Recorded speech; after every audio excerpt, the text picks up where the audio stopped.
Ay naku, dumating na rin yung nagmamaneho namin, hindi na ako magtatapon sa labas ng basura. Uy, may uwi siyang Ninja Mango. Huhugasan ko.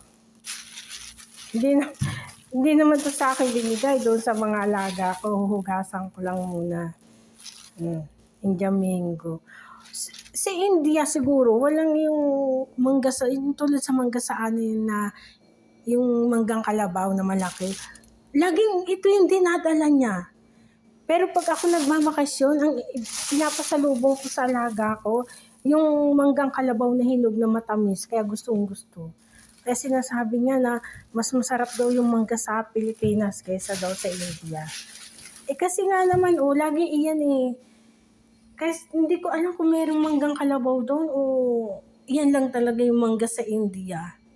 Hindi ko alam kasi ilang taon na yan dito, ilang taon na rin nagbabakasyon. Yan lagi ang dala niya. Pero masarap naman yan, di ba? Masarap naman.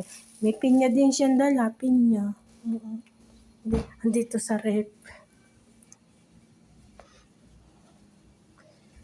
Kaya lang yung pinya niya, laging ganito rin, hindi siya mataba. Parang ano lang din.